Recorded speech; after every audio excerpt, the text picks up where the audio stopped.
What's up, everybody? It's HBCU Game Day. I hope the holidays have been treating you well. It has treated one fan base very well for the Christmas season of 2024, and that would be, behold, one Norfolk State University. The green and gold, they have themselves a brand new head coach, and it's a name that, if you know anything about football, will be very familiar to you.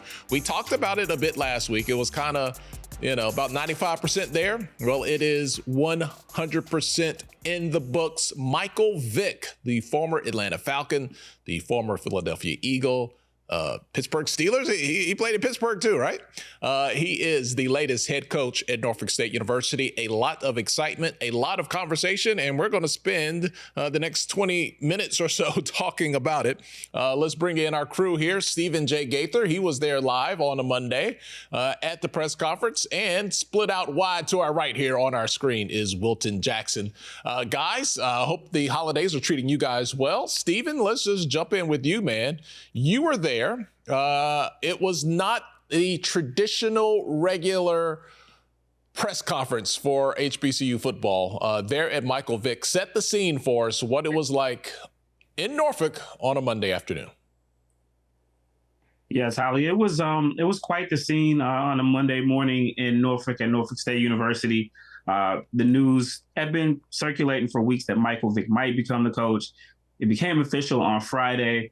And when the release went out for the media, you had to apply to get in.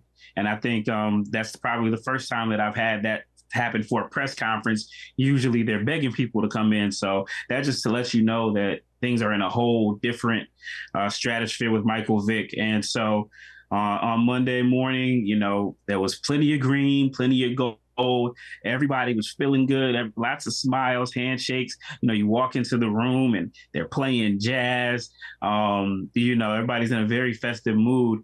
And then you get into where the supporters and the media got a chance to see Michael Vick introduced as head coach.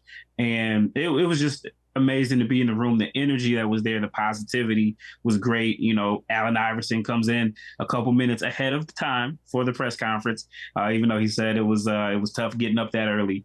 And it was 10 a.m. AI defines early as 10 a.m. in his book.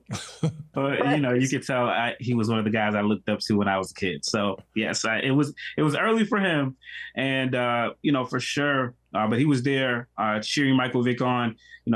After the dignitaries came on and they finally introduced Vick as the head coach, Allen Iverson was one of the first people to hop up, and just as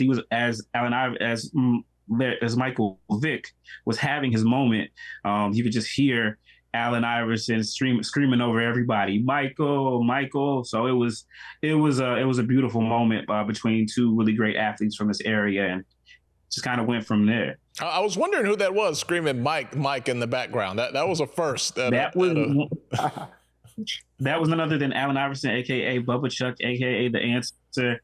He was there cheering this guy on. It was a beautiful thing. All right, Wilton, you cover HBCU sports on a number of platforms. We appreciate the time that you do spend with us while we have you here. Your initial thoughts. Michael Vick landing back home, the brand new head coach, first-time head coach, getting his start at Norfolk State. Tyler, I'm excited. I'm excited because this is a Norfolk State program that's hungry for, resurrecting a program that wants to see some success. And it's crazy because you thought that the way that they played that first game against FAMU this season, that they were kind of going to be on that turn and that trajectory was going to start. But obviously things went a little different. And now they get a coach, and not just any coach. You're talking about a Michael Vick that most of us in my childhood, and Steve can attest to this, if you played Madden growing up, Madden 03, 04, anywhere before 2010, and even years after that, but specifically anywhere between 03 to 06 when he was in Atlanta, oh my gosh. You couldn't stop Michael Vick. And so granted, now that he's a coach, he won't be playing on the field, but to see him get an opportunity to be a coach at a program like Norfolk State, having the opportunity to resurrect that program in a place that he's familiar with, I just think it's good, and I think it's a good sign for some things to go positive in a way for Norfolk State going forward. All right, Stephen. So one of the obvious talking points or things to discuss here is increased media coverage. HBCUs are always looking for more earned media. What was the media presence like at the Michael Vick press conference on Monday? I mean, it was pretty much what you would expect. The local media contingent was definitely there. There were some other folks nationally as well. So the excitement definitely has been on par with what you would expect for somebody who's been, as transformative as Michael Vick. It was definitely, Norfolk State is a place that has a rich basketball history. We cover all the sports. And so, we come for basketball season a couple times of the year. The last couple of years, we really haven't had a reason to come cover Norfolk State football. So it's definitely a spike there with him there. We come to the MEAC Media Day every year. And, to be honest, usually it's us and maybe Dr. Cavill and a couple other people, and that's about it. But I expect that that's going to change come next July when we come back to Norfolk for Media Day. Wilton, you saw this firsthand living there in Jackson. Deion Sanders arrives at Jackson State. We'll talk more about the Michael Vick, Deion Sanders connection a little later in the show. But it's a bit of a, I don't want to say learning curve, but it's a bit of an adjustment to the media because they now have to add that to their regular schedule. You just can't swing by Norfolk State for a minute. People are going to be clamoring for the latest on Mike Vick. Media space won't ever be the same at Norfolk State, Tyler. I can attest to you that when Deion Sanders was named the head coach at Jackson State, it went from when John Hendrick was the head coach at Jackson State in, say, the latter part of 2019, like Steve said, it was myself and some other local media that would come at different times. When Deion Sanders was named head coach, there was everybody. Like your mom, your aunt, your cousin, the local media, national media, and it was always like that from the moment he got there to the very end of his tenure at Jackson State. So if you're Norfolk State, if you're fans, if you're trying to get in the media space to cover Michael Vick and what he wants to do with this program, get in line because it's going to be a line, and it's going to be a line for a while.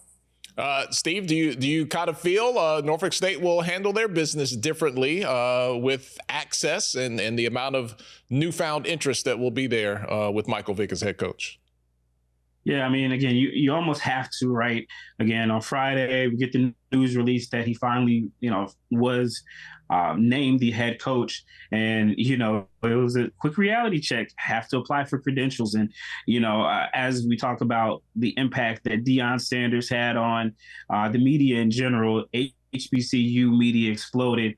Now, pretty much everybody with a camera and a microphone, wants to join the media and be a part of what's going on. And that's kind of what happens when you have a transcendent figure in places where, they're not necessarily always, able to be touched.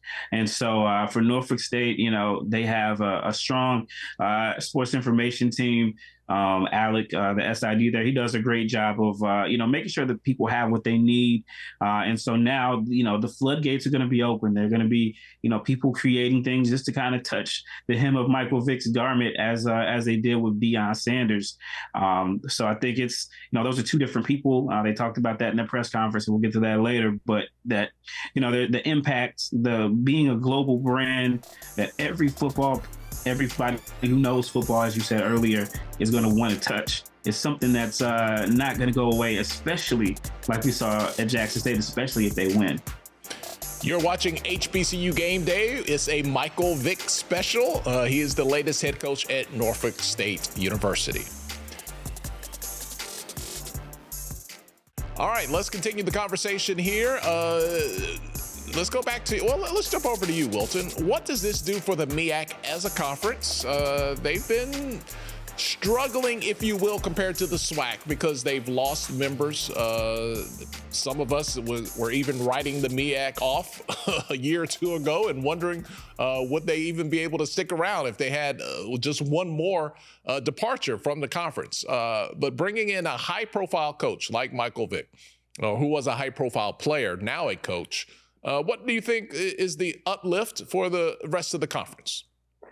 Tyler, I look at it from a space of the MEAC gets a lot more notoriety now. I can just remember with the SWAC, obviously you had great, talented, longtime coaches at the time when Deion first came in, Coach Prime first came in, and we know what the level of media exposure and what went on as far as like the number of coaches and the talent that was coming into the SWAC when he was there.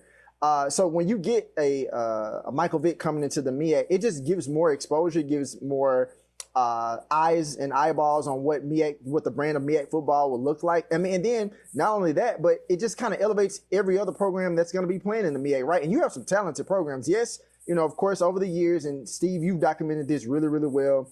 The loss of some of the other, constant MEAC teams like, the Hamptons, the North Carolina A&T's, teams like that. But even with the teams that are still in the MEAC right now, you're talking about a South Carolina State team with Chennis Berry, obviously outstanding coach. We know what North Carolina Central has, that brand of football with Trey Oliver, Damon Wilson at Morgan State, Coach Scott at Howard. I mean, you're talking about it only continues to elevate the brand of MEAC football, especially during a time where, to your point, Tolly, that it kind of seemed as though, not necessarily saying the brand of football per se, of like the players on the field falling off, but more so the fact of the notoriety that the MEAC got. Because clearly, up until this year and the previous year, MEAC has, dominated in the Celebration Bowl and things of that nature. But, within these last 2 years, the SWAC has been the winner of the Celebration Bowl. But more so than anything, you knew that there was a lot more eyeballs per se on the SWAC than in the MEAC. But I think now that kind of starts to change a little bit, and you start to get a little bit more of that exposure back on the MEAC side. Steve, your take what the Michael Vick hiring does for the MEAC as a conference? I think it's just going to be it's going to be interesting. There is, whenever you have someone like Michael Vick come in, there's going to be excitement. There's going to be energy around it. Unfortunately for the MEAC as a league, they won't play until kind of the end of October, beginning of November, the way things go. But I think, again, as we said, the MEAC Media Day, something that has been pretty sparsely attended, even honestly, when they had a full assortment of schools, getting a media contingent to Norfolk, had been a challenge. I don't think that's going to be the case anymore with Michael Vick. If for nobody else, they're definitely going to show up and want to be here and talk to him about their season. I'm sure, even before we get to that, spring ball, that's going to be there as well. And, it just so happens, for those who don't know, the MEAC is headquartered in Norfolk, and their basketball tournament is here as well. So there's a lot of synergy. Norfolk has become ground zero for the MEAC since the headquarters have been turned over here. So, did see Commissioner Sonia Steels and some of her administration there as well. Their offices are right down the road in Norfolk. So there's a lot of excitement probably for what this is going to mean for the league. I mean, you have him coming in at a time where we've seen Buddy Pugh transition out. Trey Oliver is now the old man of the MEAC with heading into his 5th season. Chennis Berry, what he's meant to the conference in his 1 year, Larry Scott, who's won it as well. And then, as you said, Damon Wilson as well. A lot of really good coaches, starting to show a little bit more personality. There were some times where you didn't get a lot of personality out of MEAC coaches, and it didn't even seem like they wanted personality out of MEAC coaches. So we'll see what Michael Vick adds to the dynamic here as he settles in. Wilton, let's look at this. There was the term a few years ago thrown around of celebrity coaches. But if you look at the track record so far of Deion Sanders, which some people wanted to label him as a celebrity coach, he did an outstanding job at Jackson State. He's turned things around in Colorado. He's in a big bowl game coming up here just a couple days after Christmas. Eddie George off to a slow start at Tennessee State. His first couple of seasons turned things around, made it to the playoffs this year. He was coach of the year. For the critics of the air quote celebrity coaches, first-time guys who are known more as players than they were as coaches when they got their start, I would say so far, so good. Do we need to redefine that terminology, or is that still a fair assessment for these guys who have big names, who get breaks that, other people out there scrapping around in the coaching ranks might not get? Tyler, I think people are going to still say what they want to say when it comes to these type of coaches, whether if it's, Deion Sanders, whether if it's Michael Vick, it could be, Ed Reed or anybody. I just threw his name out there. But I think more so than anything, it really just truly depends on what the coaches, do at their respective institutions when they have that opportunity. To your point, Deion Sanders obviously did a good job at Jackson State. Eddie George, like you said, had a slow start, but, he had to grow into really, really embracing the program and what it meant to him. and more so just to kind of see the fans at Tennessee State get after him eventually, because I mean that had been a topic as well. Obviously with a celebrity coach and somebody of his stature and the level of success that he was going to have or what have you. So it was good to see him, have the level of success that he had this year. But I think it really does just kind of come down to, the type of coaches that you bring in to kind of help you, especially when you're a first-year coach and you have that notoriety that you mentioned. So I think it really just depends on how much help you're able to have on your coaching staff to kind of help you facilitate this change or that first tenure leading that particular program. We are talking Michael Vick, and you are watching HBCU Game Day. All right, Steve, let's pick it up where Wilton left off here in his last point. Celebrity coaches. Do you think that's going to be a criticism or a thing that people will continue to talk about? And do you think that these guys so far, like a Deion Sanders, like a Eddie George, have kind of laid the path to or paved the path for more first-time head coaches who had outstanding NFL careers, have the relationship, have the football acumen to get in here and make a difference at HBCUs?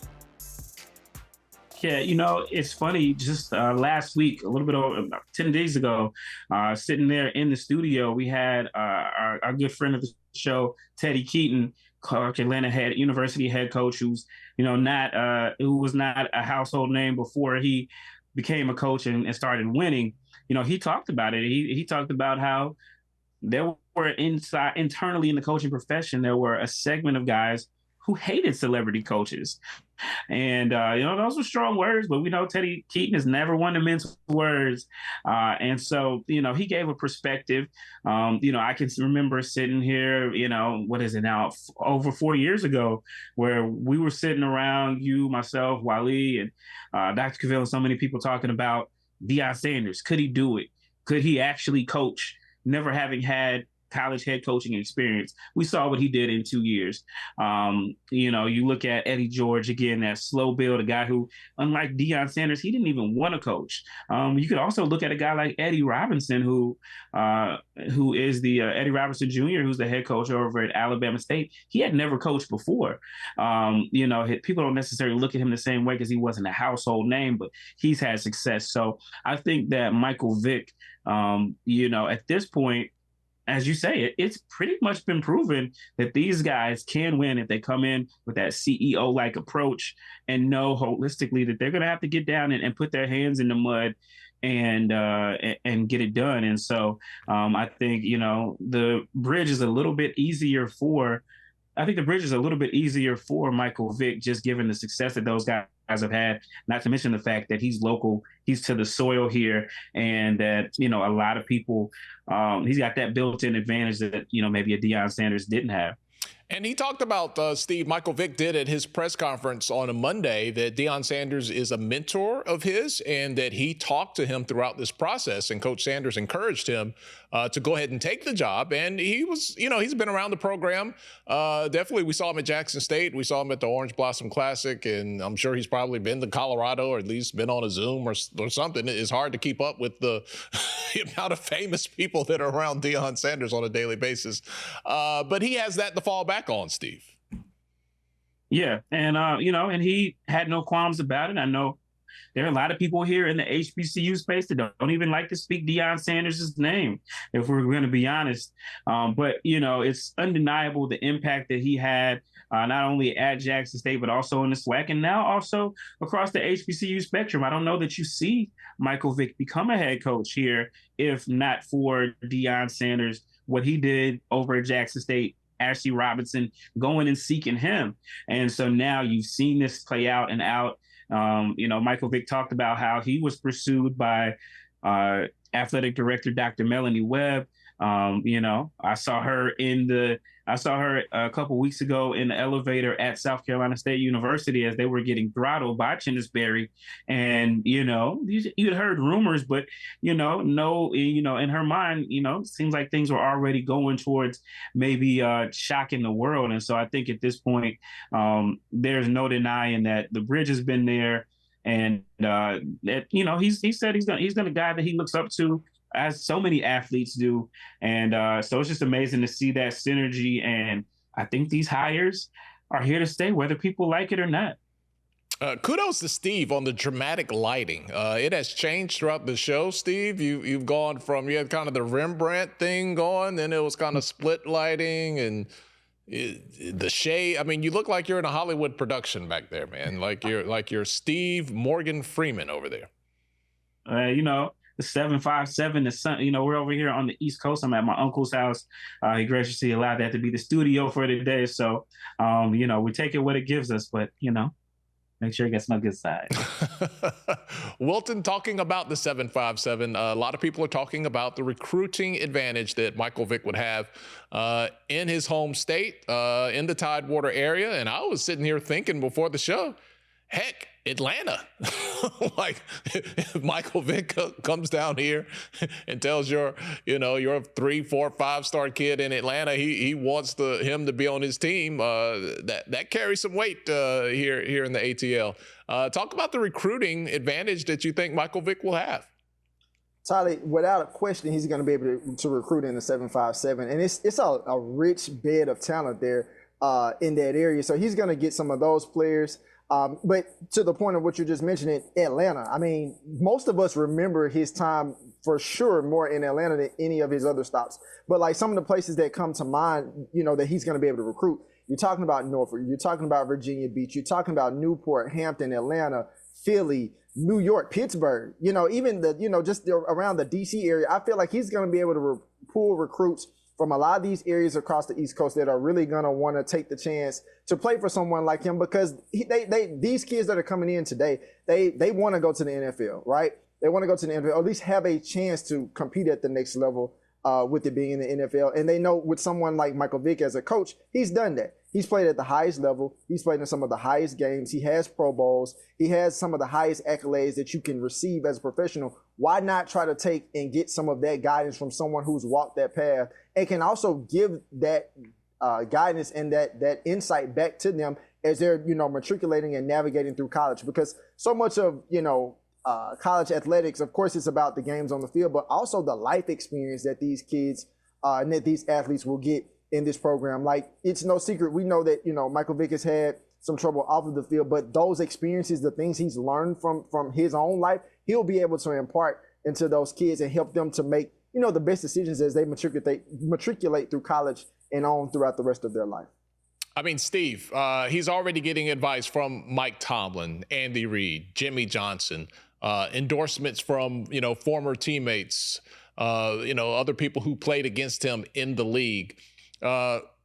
That's something. It might not be everything, but it gets kids a lot closer to these relationships and connections than they otherwise might have had. Yeah, I mean, you said it again, and Mike Tomlin, he's another guy from the 757. So that connection there stays there. He talked about Jim Mora as well.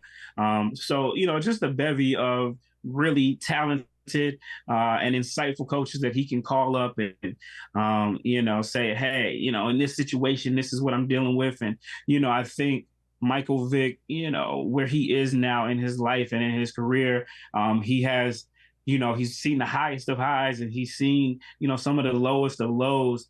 And I think now you see a guy who is, who is, confident enough to do in what he can do and what he can be and who he can bring to the table, to know that he's not Deion Sanders, but he's okay calling Deion Sanders for advice. He's okay. I saw the other day, Jimmy Johnson, calling on those guys for advice. And I think, again, as Wilton said, there's so many lessons that can be learned from him. Allen Iverson was there talking and he was asked, just what it means to see Michael Vick be there at the head coach. And he was like, he can inspire people and not just little kids, but also grown people, just from someone who, they came along and they made their mistakes and they fell down, but they chose to get back up and they choose to get back up every day, and how people can learn from that and how that can be inspiring. So there's a lot to like here with this hire. And I mean, to think about it, again, Dr. Melody Webb, she swung for the fences. I mean, Norfolk State, again, just to put this in perspective, they have one title in the last 40 years, and that was vacated. Their previous title, 1984, I wasn't even born. So, they've had good coaches, and I don't think it is always necessarily coaching. They've had guys who are successful other places, and then they're in this place, in this 7-5-7 where there's so much talent, and then they come up with nothing. So I think, they had to change that trajectory somehow, and they swung for the fences with Michael Vick, and we'll see if they hit the home run, but so far, so good. Well, we will be talking a lot about this for quite a while. Michael Vick is the new head football coach at Norfolk State University. It should be quite a ride, and we'll see how the fortunes turn for those Spartans. Thank you so much for hanging out with us here at HBCU Game Day. Let's bring them back on the screen one more time. Let's Stephen J. Gaither, let's give it up, working hard, live at the press conference. Wilton Jackson, always ready to jump in on the conversation. You can stay up to date with the latest on Norfolk State, Michael Vick, and the rest of HBCU football. Just go to HBCUGameday.com. I'm Tolly Carr from Atlanta. We will see you guys next time around.